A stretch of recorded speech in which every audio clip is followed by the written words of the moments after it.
Welcome into the NFL opening line report Super Bowl week. He's Teddy Covers. I'm Drew Martin. We're breaking down the Super Bowl side totals and most importantly, the props as well.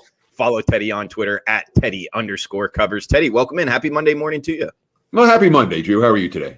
I'm doing good, man. It's Super Bowl week. I've been checking out these props pretty much all morning long. Some of them are funny. Some of them I think have value, and interested to get your opinion on this and also breaking down the game a little bit. But you want to get anything off your chest before I just fire away questions at you? Well, let's talk about the side and total for the game because obviously when we did the opening line report last Monday, the line was bouncing 3.5. I think I called it 3.25 and said it's probably going to stay here. And that's been exactly the case. Right now, if you look at the WagerTalk or the Sports Memo live odds screen, you're basically going to see 3 minus juice for most books with Kansas City. There's, I see 1 3.5 still out there. That's at a public book that doesn't take sharp action here in Vegas. So it's not even like there's a whole bunch of 3.5s out there. The line's 3 minus 20 on KC, and it doesn't look like it's going to move off of that number. Perhaps in the 24 hours for kickoff, some books will be forced to move off the 3 and up to 3.5. I'm pretty confident that books aren't going to do that unless they're absolutely sided, because when you're moving off 3 to 3.5, you're putting yourself in position to have to answer a whole lot of questions if the game lands on 3, which this game potentially does. So that said, from the odds makers I've talked to and the bookmakers I've talked to over the course of the last week, a lot of them are saying if it comes to a point where it's -3, -120, and the money's still pouring in on Kansas City, they're much more likely to move to 3.5 than they would be to make it 3 minus a quarter. 3 minus a quarter makes it a little bit difficult for certainly in the books themselves for bettors, for the staff dealing with the bettors when it comes to Super Bowl. It's not the most experienced bettors in the world necessarily that come in and make their wager. So the juice can become a confusing question. And that makes them, just for the purpose of this game, more likely to move to 3.5 than they would perhaps in a regular season game. But it looks like we're 3 minus 20, as the line that KC is going to kick off at. We could see a little bit more Chiefs money. We really could. It looks like the Kansas City is a quote unquote public side in this game. Although really there's two-way action on the side from both wise guys and recreational bettors. This isn't a situation like, all the public's lining up on the Broncos and all the wise guys are lining up on the Seahawks. This isn't one of those games. There's definitely two-way action from the sharp money on this one. When it comes to the total, Drew, we have seen, I'm not going to say a ton of under money, but we've seen the sharp money come towards the under. The 57s that were out there at the opener, they are gone now. Most of the sharp books are down to 56. The 56.5s are gone. And, of course, when you talk about the weather in Tampa this weekend, as now we have a long-range weather forecast. And, again, it's still 7 days away, but it's worth noting. And when you talk about the two defenses involved, the Bucs certainly a team that has played well in the red zone defensively, is very good against the run defensively. Kansas City has gotten all the hype because of Patrick Mahomes and the offense, but the reason they're in the Super Bowl for the second straight years is because the defense have been able to get stops when they've had to on a pretty consistent basis. So I don't see this total. Again, the public's going to bet the over. There's pretty clear that the wise guys are on the under in this one, which makes me think it's not necessarily going back to 57 unless you're talking about the 24 hours before kickoff at the public books that don't get the wise guy money there. And there could well be a dichotomy in the total from one book to the next by kickoff. I would not be surprised if the public books are forced to go back to 57 or even higher, 57.5. And I wouldn't expect any of the books that cater to the wise guys, the professional bettors, to be moving up from 56 or 56.5 where they are right now. So in theory, by this weekend, there could be a real split between the sharp books and the recreational player books when it comes to the total. And that whenever there's line variance, that's always good for bettors. Always good for bettors because it allows you to get, quote unquote, the best of the number. And I do expect to see line variance on the total, potentially right up through kickoff. Yeah, it gives us options, Teddy. And one thing I wanted to hit on, well, one, you said you brought up the weather. And guys, just doing a little research here, the most recent update, Tampa weather, looks like showers possible Sunday, February 7th. Looks like 15-mile-per-hour winds projected, could be gusty, 72 degrees in the day, 43 degrees at night. So a little chillier than normal. And it looks like wind possibly could play a factor in Raymond James Stadium. Teddy, it is grass surface there. And one question I wanted to bring up to you because of the line movement and the variance in the options for sports bettors, looking at the WagerTalk and Sports Memo odds screen here, we got South Point -3 and Pinnacle -3. And pretty much all the other books, not all the other books, but the majority of other books, -3, -120. And learning from you, South Point and Pinnacle being leading indicator books of what you said in the past, is that telling you something that we actually might see it come down to 3 rather than go up to 3.5? Excellent question, but the answer is no. And here's why. All right. South Point has a unique structure in their book. Basically, the owner of the casino said he didn't like changing the juice. He wanted his sports book. And South Point is a casino that has put a lot of money into their sports book, a lot of emphasis in their sports book, and their sports book is a big piece of the casino equation. For one of my favorites. Yeah, and that's and for I mean, they're on the strip, but they're not. They're 5 miles south of the center strip. Yeah. They're considered, even though they're on strip, they're an off strip book. It's not a book that is catering purely to tourists. So what they've done is everything's -110 at South Point. And when they move the line, they move it from 3 to 3.5. They don't move it from 3 to -3, -115, or 3, -120. So they're always -110 both ways at South Point. And that's one of the things I love about that book. Yeah. They're always -110, and that offers line variance, even where the line is painted 3 across the board, because there'll be 3 -20 everywhere, and it'll be 3 -10 at South Point. So they're unique, and they don't move the juice on their wagers.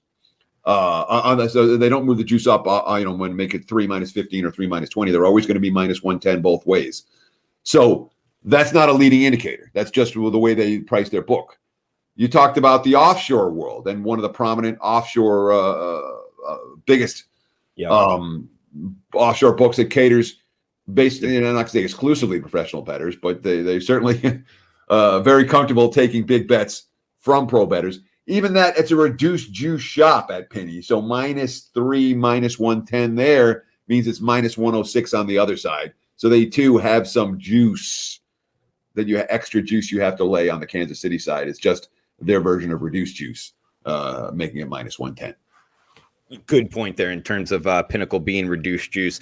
We got overtime in the house from Romania. That's cool. Welcome in, man. Big week here. Super Bowl for sports bettors. We got Essex, England in the house. Paul Blakely as well. Welcome in, buddy. Guys, let us know where you're watching from and where. Also, what you're looking to bet. Any props, side, total. Brian Watson, TZN NFL. Watch Me Now, James Hines, all welcome in.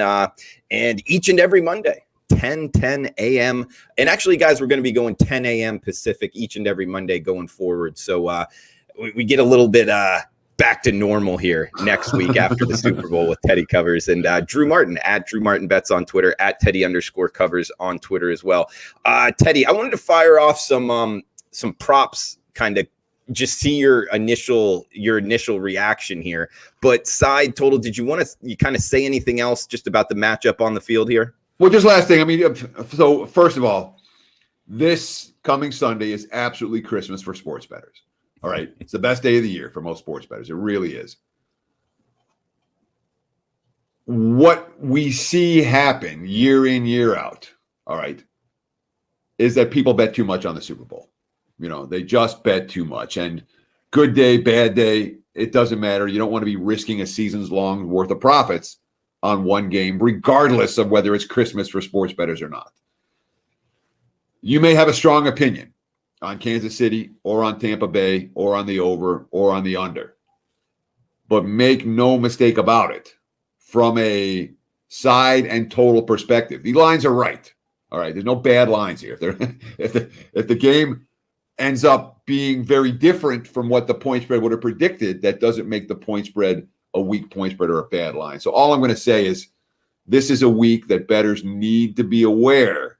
And when you bet with your head, not over it, be aware that even though the Super Bowl is a boatload of fun to bet, and the only betting holiday that I know of in the world is Super Bowl Sunday, and it legitimately it's a holiday for us. That said, I would, from my opinion on the Super Bowl is you tap on the brakes a little bit. You do not want to go balls to the wall because these are not weak numbers. Oftentimes you'll find just as much opportunity or more on the basketball card on Super Bowl Sunday than you will on the big game itself.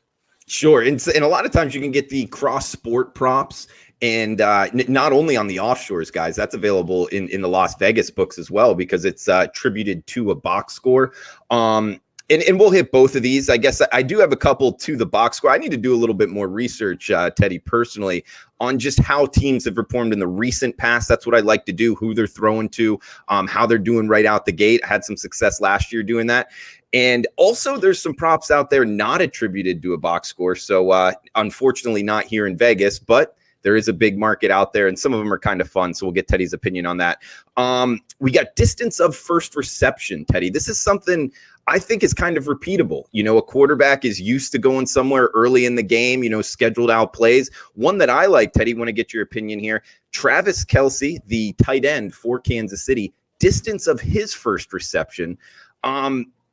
I like it under 12 yards. And if you look back, it's been a lot of short passes, primarily against Cleveland. 1st and 10 went for 7 yards. I've noticed that it's just, like a 3-step drop back. Look for Kelce right out of the gate to kind of get the offense going. Any opinion here on Travis Kelce, distance of first reception? So I don't have a strong opinion, but I like the cut of your jib. I like where you're coming from in terms of how we're approaching this prop market. Now, when it comes to a guy like Travis Kelce, who's had a monster season and a monster postseason and a monster Super Bowl last year, and either Kelce or Hill or both have caught a touchdown pass in every single Chiefs game this season, regular season and playoffs. There hasn't been a game where neither one has caught a TD. So you're talking about a guy who certainly is going to attract a lot of betting attention, a lot of over money. So with anything with Travis Kelce that you want to bet, you probably want to bet that sooner rather than later. The most important thing that I thought that you said right there is that I want to know what's going on in current form. And this is a big issue with all of these props. Well, not all of these, but with many of these props. What happened during the regular season versus what's happened in the postseason? Who's the target guy in the regular season? And is that carried over into the playoffs? And oftentimes you'll find that the betting markets, they're going to take shortcuts. Okay. They're looking at, hundreds of wagers. And they're not necessarily going to focus exclusively on current form. I think the more attention you pay to current form when it doesn't relate to the season-long numbers, the better off you'll probably be. Last but not least, and I know I haven't answered the question, do I like Kelce over or under on the first reception? I'm getting there. But when I'm really trying to talk about processes more than picks when it comes to how we're going to break down the props for the Super Bowl. And from a process standpoint, all right, you're talking about one play, one catch. All right. So there's no, if it's not right, True, this is one of these deals where you have, I can make this up later with total yards or total receptions or something like that.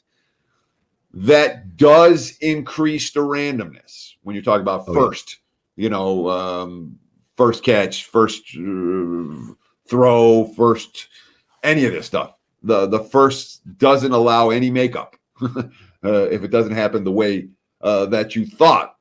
And certainly Kelce's a guy, he's going to get targeted. He's going to have an opportunity to make plays downfield. But the concept of getting Mahomes, especially when you're talking about a Kansas City team that's playing without both of their starting tackles that for some reason nobody's talking about. Right. But the concept of more shorter throws, quicker throws, so that you're not dealing with that Bucs pass rush that wasn't Aaron Rodgers' face 2 weeks ago or last week, whenever the heck it was, 8 days ago, throughout the course of the game. The concept of short pass plays makes a lot of sense for Kansas City, and I wouldn't argue with the dink and dunk thought process from KC, which means first receptions under, Mahomes completions over. Those two go hand in hand. Welcome into Switzerland out there, Jeff. And we got AG Spix here with a good question on Twitter, actually. And guys watching on Twitter, welcome in as well. Please smash the like button at WagerTalk, at Teddy_covers, at Drew Martin Bets. He's got a question kind of correlated to what we're talking about right now. Blindside tackle Fisher out for Kansas City. Thoughts on Mahomes over 18.5 rushing yards, Teddy? So, there's one more thing that I wanted to talk about there. What you're going to see, all right, when you talk about that first reception, and I talked about the shortcuts that even the wise guys take, all right, I'm not convinced that there is a whole group of bettors out there that went through every Chiefs game log and looked at every Kelce first receptions and figured it out. All right, what you're going to see, they might go through the game log where they say, all right, where you have how many rushes did he have and how many receptions they have, and he had 8 for 16 this week, and that's how a lot of these averages get made and these totals get made. But when it comes to the actual, okay, here's a list of Kelce's first catch in all 17 games, or what have they played, 18 games now? No, he didn't play the week against LA, so it's only 17 games. I was right, but all 17 games. It's one of those situations where if you dig and you do your due diligence, sometimes you find stuff because everyone's looking for shortcuts. When it comes to Mahomes and him rushing the football, I'll say this. All right. If Andy Reid has his way, Patrick Mahomes doesn't run a whole lot in this game. All right. Now, in Buffalo, against both Buffalo and Cleveland, he had a kneel at the end of the game. And never forget, those kneels can turn your winner into a loser. Oh, yeah. They can and will turn the winner into a loser. For example, against Buffalo, he had the long rush of 9, and he finished with 5 rushing yards. Against Cleveland, he had a long rush of 13, and he finished with 14 rushing yards. And it counts as a rushing attempt. It sure does. And a spike counts as a pass incomplete. Correct. Yeah. So when it comes to Mahomes over under 8,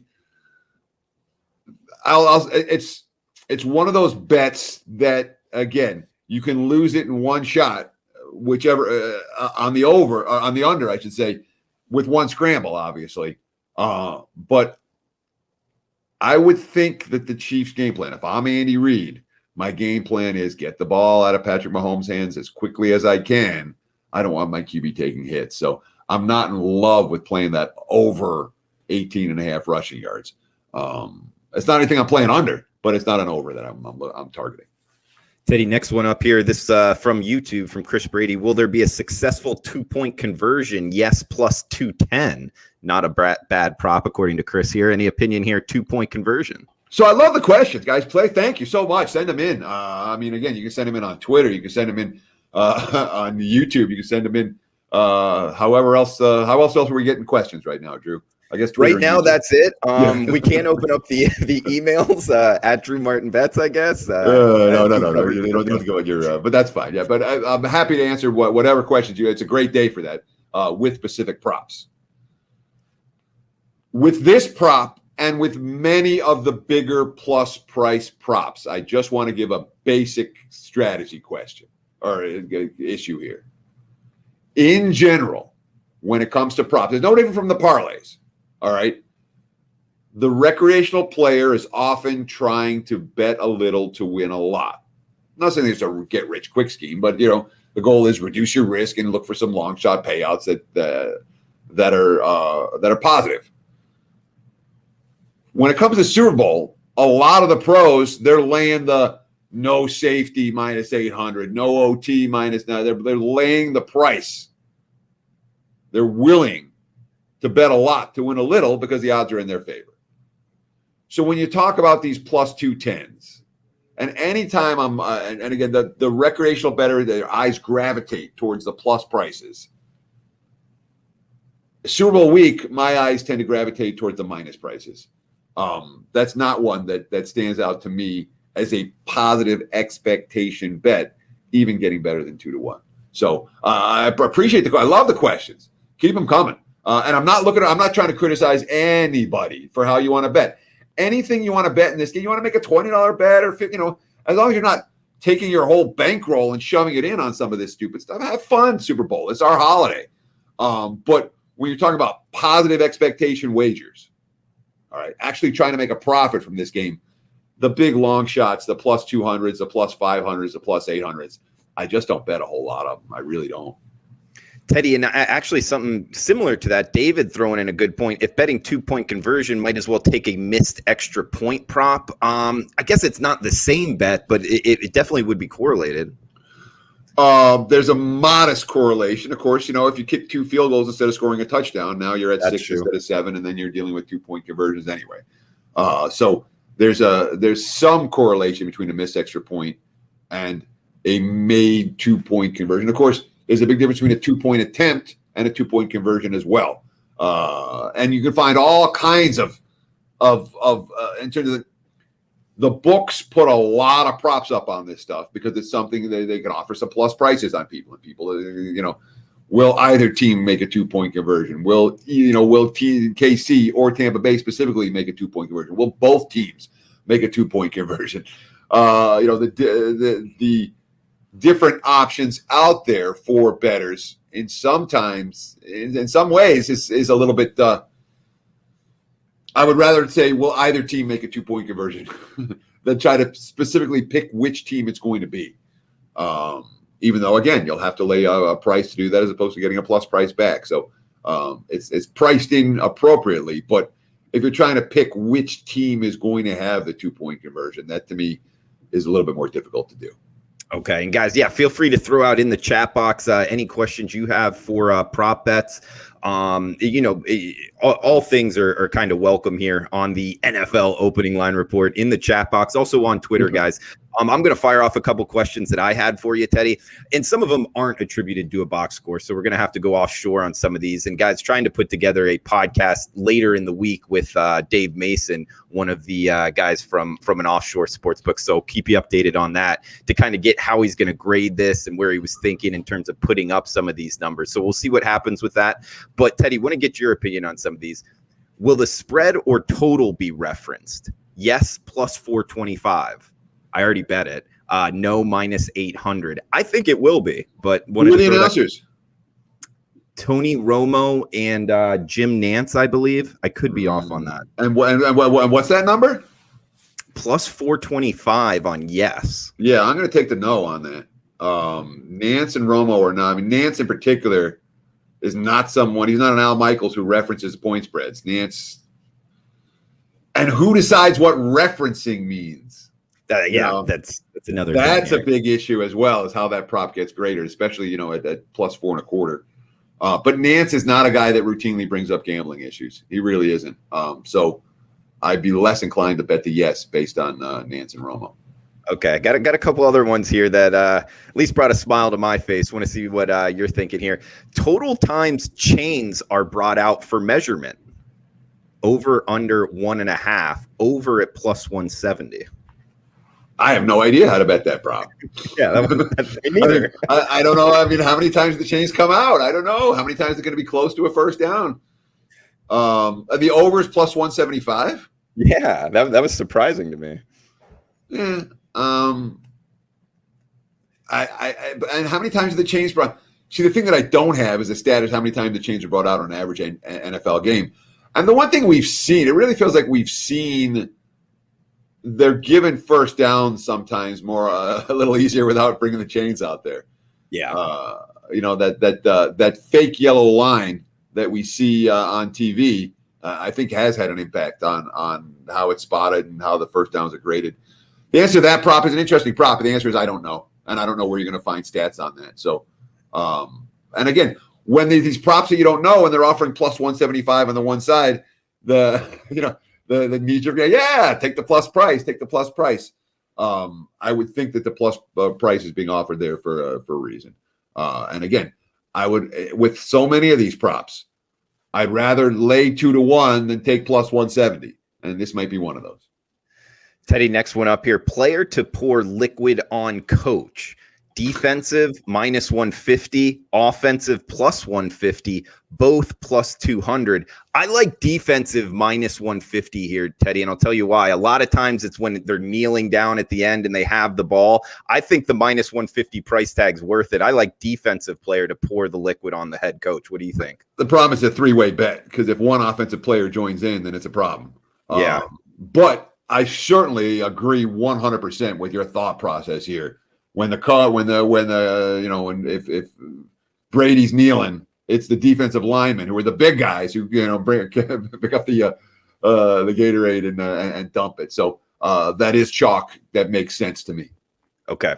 How many times will Patriots be said? Over 2 minus 155. Yeah. I'll take the over. You like the over? Okay. How many times will Belichick be said? Over 1 minus 175. I'll take the over on that one too. Me too. Hey, Teddy, I love that you're going this. And because Tony Romo's announcing this, one thing I've noticed with Romo, I like him. I don't think he's the best announcer, but I do like him.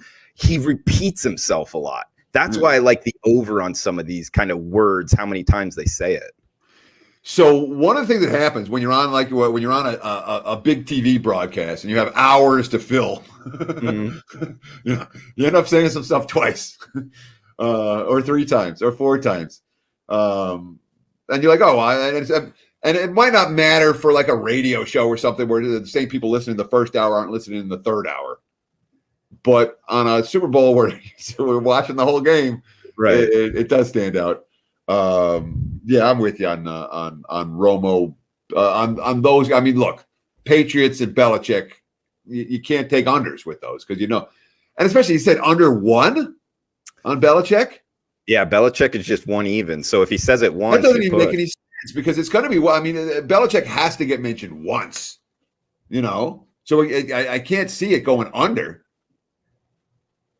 I'm with you. I like the over too. It's just minus 175 price tag. So that is. Yeah, but if it can't go under, then you got a free roll. If they're not saying if Belichick's name doesn't get, I guess Belichick's name might not get said once. But again, what are the criteria? It has to be between kickoff and the finale. Yeah. Can it be kickoff in the final snap? Yeah, the final. So whistle. Again, these props that aren't officially graded, these props that are all offshore.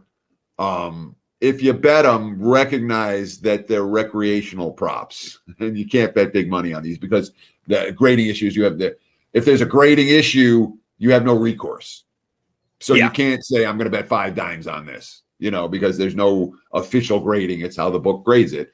And while we again, some of the you talk about Dave Mason. I know Dave Mason. I like Dave Mason. I trust Dave Mason. Okay, but. Dave Mason's in Costa Rica, so it's a different story when it comes to regulation and that sort of thing. We got a couple more minutes here, guys. Feel free to throw out any questions in the chat box on Twitter as well. We got Teddy covers WagerTalk or sportsmemo.com. In the NFL since week 1, 2015, 225 wins, only 172 losses. That's 57% in the NFL betting markets, guys. NBA since August, he's hitting 60%. College hoops last 2 weeks, 12-5. That's over 70% last 17. So we got some long-term track records there, guys, and some short-term. Check them out, WagerTalk or sportsmemo.com. $9 Monday. Each and every play discounted to just $9, no matter what the percent of the play is. So 5% play, 3% play, it's all just $9. So check it out, guys. WagerTalk or sportsmemo.com. Couple questions here, then we'll hit the chat box, Teddy. Before we wrap this up, will Trump be said over a half a time plus 600? Yeah, I'll vote the no. Okay. Why would he be said? What about? And I think they'll do anything they can to avoid any politics whatsoever on the broadcast. The no there. Again, what are you laying on the no? It was a big minus. I didn't even write it down. It was over. I can only play no there. I'm not asking that's again, there's no locks. That sounds like a strong no to me. There's no way they're gonna bring up a controversial political figure. You can't do Well, it. well, there's also an interesting caveat to this, and this is kind of He's a in Tampa, though, isn't he? Or where's Mar-a-Lago? I don't know. Is he it's there? in West Palm Beach, so the other side of the Oh, state, it's on the not other side of far the state. though. Okay. Yeah. I mean, only a 2-hour drive, so I guess he could make the drive. We also got, I believe Joe Biden is being interviewed at halftime, so that's kind of an aspect of these whole bets here. And there is a prop here: words said first by Biden, pandemic, unity, healing, or impeach. Those are the 4 options. Pandemic, unity, healing, or impeach. I'm not taking impeach or pandemic. I'm going to take probably unity or healing as my 2 choices. Are those what are the prices on those? I circled unity at plus 200. He's kind of been going with that for a while. Absolutely, so. Yeah. It's going to be conciliatory. It's going to be let's all get together. I'm with you. All right. I would guys, not bet impeach won't be mentioned. No way. As first, no way. Yeah, Lauren saying no on the Trump as well. 517 saying, are you aware that NFL is scripted and rigged? Any comment to that, Teddy? If you're aware that NFL is scripted and rigged, you should be making a whole bunch of money off it. That's what I say to anyone. It's like, all right, well, the games are rigged. Okay, if the games are rigged and you know the games are rigged, show me how much money you made from betting these rigged games because you know it before kickoff. So if it's rigged, who's it rigged for? Tell me, please. I'm all ears. What do you think? I don't think it's rigged at all. I think both of these 2 teams want to win the game, and they're going to do everything they can to win the game. And any of these prop bets attributed to the box score are almost 100% going to be going to the fact of trying to win the game for the team. Yeah, and again, so I still remember the game. All right, am I allowed to tell a story for a minute? Yeah, Teddy, we're only at the 31-minute mark. So. It was the first time, I've been in Vegas since '98, and I was making a name for myself, and I was getting on some websites, and everything was going great, and I got a chance, my first chance to be in the Stardust Invitational, and it was a huge deal for me. I was so excited. And the Stardust Invitational was a contest. It was Friday night. It pits 2 handicappers against one another, 16 to the start of the season, and you play out till somebody wins at the end. Single elimination format, and you pick 7 games. And it was at the Stardust Racing Sports Books. It was packed Friday nights. It was really it was a lot of fun. I would go there every week, whether I was in or not. But this time was my first time in the contest. I'm first making my name, and I'm debating which 7 plays. I'm debating which ones to use. The last play I ended up putting in there was Arizona as a small favorite against the New York Giants. And I watched the game, and I'm watching the game, and of course Arizona was not the right side. But there was like this key penalty, and the touchdown got taken back for Arizona on a phantom call. And then the Giants I have it backwards. The Giants were road favorites. I had the Giants in Arizona. The Giants were supposed to blow them out, and they didn't. And Arizona, the point is this. I was after the game, I'm like, that was rigged, and that was rigged, and that was rigged, and that ref is on the take. And I was just, I was convinced that there was a phantom penalty and then another penalty I didn't agree with. And I'm like, it's all rigged. And I went into the Stardust, and I lost the contest because of that play, and it was a game that they were the right side and the wrong result. And I went and started talking to people about it, and it was like, okay, you're trying to rig an NFL game. What do you do? Let's see, you're the sports book because you're the sports book director. You're going to call a ref, or you're going to call the league, or who are you calling exactly? Because you're liable for this game. And he's like, okay, the players are making too much. The refs, all right. That's which is the only weakness, right? Is the ref. All right. The refs that are playing, that are officiating any given game, can call penalties on basically any play or not call penalties on any given play. And that's essentially the weakness. The problem with the conspiracy theory with the refs is, look, all right, it didn't even matter. In 2005, when 3 people get together and make a plan, you can't keep it secret for forever. In 2021, this stuff comes out. You can't keep these type of secrets, and it'll show up. So anytime you have more than one person involved, it blows up eventually. And we haven't seen that in the NFL. I don't believe the games are rigged. Even when stuff looks funny, it's somebody screwing up, not somebody who's got to fix in on the game. That's my take.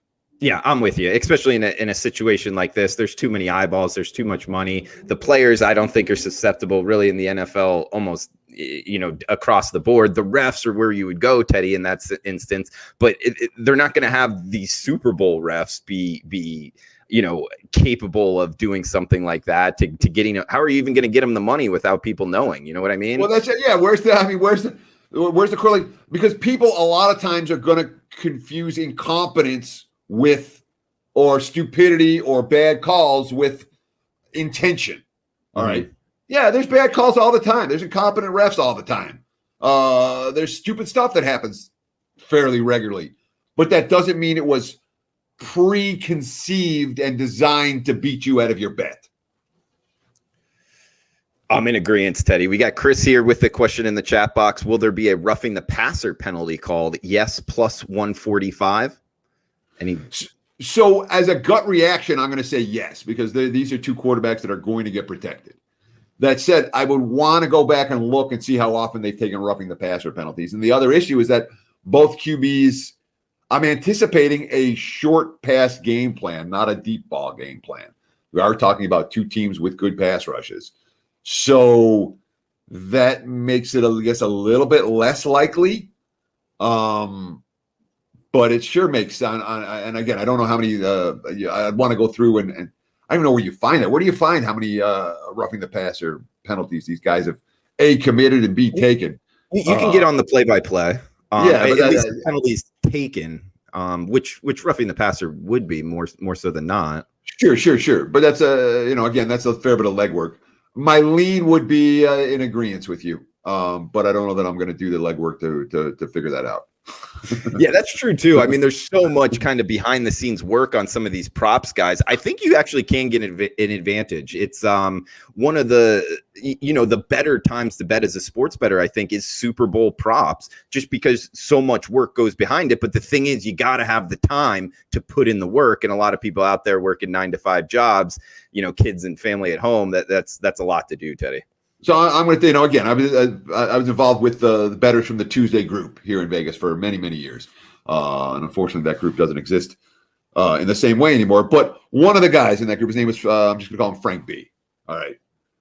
Legendary bettor. Okay. And for Super Bowl week, literally, like, he would sit there and he'd go through every player, every game log. He would have his numbers for every player before the books had them up. And he spent, I would say, 80 hours of work between Sunday night and Wednesday before the props start coming up. And he made a fortune betting props because he went through and did that level of effort on all these different guys. And he would pick off all these bad numbers and made it. I mean, he did very, very well betting Super Bowls. And he's not the only one. But it takes that level of commitment. Mm-hmm. If you want to go, there's money to be made, but you got to dig. And of course, here I'm doing shows. I got NBA, I got college hoops. And for me, for this one game, it's not worth that level of effort. Just isn't. I'm absolutely, I got a good handful of props that I've got my eye on. And we've gotten some down, and some of them are waiting a little bit closer to kickoff. But I'm not peppering this board with 50 or 100 wagers. And there's people that out there that are doing that and doing it successfully. So it's beatable if you put the time in. And the work is not, it can't be second tier work. You got to do, if you do quality work, you can beat this stuff. Tampa Bay to score in each quarter plus 240. Question here from Angel Rodriguez in the chat box, Teddy. So one of the ones that I was thinking about was, will there be a scoreless quarter? And I was going to bet that no, there will not be a scoreless quarter in this game. When you talk about each individual team scoring in every quarter, it's a little bit of a different question. But it comes down to the price. Will Tampa score in every quarter? You're going to get a nice plus price on that, which you're not going to get the same way. Will there be a scoreless quarter and betting the no on that? So again, I'm more inclined to lay some juice with some of these than I would be to take some of these attractive plus. The attractive plus prices are attractive for a reason. So I don't hate the bet by any stretch, but I'd be more inclined to play no scoreless quarter. That's the one that stood out to me. Okay, something similar to that, Teddy. A score in the first, actually you can just pick the number. A lot of these sports books have like 4.5 minutes, 5 minutes, 5.5 minutes, 6 minutes. And just to throw one out there, a score in the first 5.5 minutes in the game, no -150, yes +120. Do you like any of those? In general, I'm playing the no score on the first, whether it's, and again, you can do it at different numbers. And I've seen people do very well with different numbers where they're betting the no at 4.5, 5 minutes, or 5.5 minutes, and 6.5 minutes. And there's, is there 7.5? I haven't seen 7.5, but I know that usually it's like 5.5 or 6.5. I got one here. What's the number on 7.5? No +180, yes -220. Now notice no +180 on 7.5 minutes. And what was 5.5 minutes on for the no? No is -150. That's 2 minutes. Yeah. If you can get through those 2 minutes, without a score, and of course, Brady Super Bowls are notorious for being 0-0 after the first quarter. I tend to bet the no. Certainly on the 5.5 minutes, I would look at the no. The 6.5 minutes. The problem is with this particular Super Bowl, I don't punt if I'm either coach. I'm going for it on fourth downs a lot. Obviously, if you're 4th and 10 from your own 14-yard line, you're going to punt. But if you get a couple of first downs, if you're outside your own 40, I don't know that I'm punting, and that means more chance of a quicker score in this one. And of course, I wouldn't be surprised at all if we see some aggressive shots down the field early as a coach tries to break it open. So, I love that bet in most Super Bowls. Look, I do. Most Super Bowls I'm betting that under, and most Brady Super Bowls I'm betting the no score first 5.5, 6.5, 7.5 minutes. I lean that way. I don't know that I haven't gotten to the window with it yet. I don't know that it will. It's just a lean for me right now. We got Craig asking combined penalty yards under 80.5 even money. You like the penalty yards prop, Teddy? I like the penalties more than the penalty yards because I don't want one pass interference call to screw me. But the refs have swallowed their flags. Yeah, they have. They really have, and they don't want a penalty fest. Nobody wants a penalty fest. I would think that the calls will be only the egregious ones are going to get called, and or the game decider, because refs like to do that in the final minute. But I would look for under in yardage, in particular under in number of accepted penalties. That's the one that I have targeted for myself for this Super Bowl. And do you think there's any correlation with that in the total of the game? Because my first instance would be, bet the under as well. They're not calling pass interference. But I've also noticed they're not calling holding on the offensive line either. Yeah, that's the bigger issue. The offensive lines and are holding with impunity. Right. And we saw, certainly Tampa Bay in the game against Green Bay, Tampa recognized that early and reacted accordingly. So a lack of flags in a game, really, it doesn't necessarily favor offense or defense. In theory, you'd say, all right, it favors the defense because they can be super physical with the receivers and they can beat them up. But what I've seen, and again, this is pure anecdotally, is that it's less about the receivers getting roughed up than it is about the offensive line being allowed to hold on every play.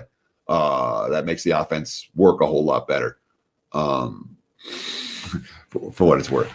All right, man. Well, good stuff from Teddy Covers on Twitter at Teddy_Covers. I'm on Twitter at TrueMartinBets. Guys, check us out, WagerTalk.com, SportsMemo.com, $9 Monday. Teddy, we've gone for, almost 45 minutes here talking some props, Super Bowl. Anything else you wanted to throw out there before we shut this down? I love it because we really, at the start of the show, we're like, okay, what are we going to do? What are we going to talk? We know what we're going to talk about today, but it's not always, I'm not always convinced the flow is going to be there. And then sometimes these shows, we don't have 16 NFL games to get through. The flow isn't there. And it absolutely was there today. I love all the questions. Thank you guys so much for taking time out of your day. And I'm glad we were able to answer a whole bunch of them today. We don't always get to do that on our shows. But the good news is that moving forward, again, the Super Bowl is next Sunday. Next Monday, we'll be right back here with an opening line report. We'll recap the Super Bowl, we'll recap some of the props, and we'll talk about some NFL futures as well as anything going on in hoops. So the show continues. It's a 12-month-a-year show. And, of course, next week, just to remind you, we're going to go back to the 10 o'clock Pacific, 1 o'clock Eastern start time. We've been running a little bit later because I had a show earlier that was running late.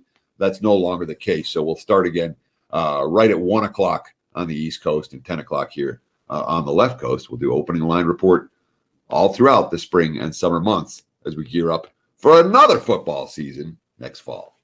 Absolutely. Well said, Teddy. Follow him on Twitter at Teddy_covers. I'm on Twitter at Drew Martin Bets, guys, live from Las Vegas, Nevada. We'll be back next Monday, the day after the Super Bowl, with the recap in the opening line report and hit basketball a bunch too, and the NFL futures, like Teddy said. So, guys, until then, enjoy the game. Best of luck. We got some more games, some more shows this week about the Super Bowl. But, Teddy, do you have one more thing here? Like you say, next Monday, we'll be here, 10 a.m. Pacific. Nobody's allowed to be hungover. All right. You're going to bet on the Super Bowl. You got to sober up by Monday morning. Yeah, no crazy business real late night on Sunday, guys. So take some advice there from a wise one in Teddy Covers. So, guys, thanks for tuning in. Please smash the like button. Best of luck. And we'll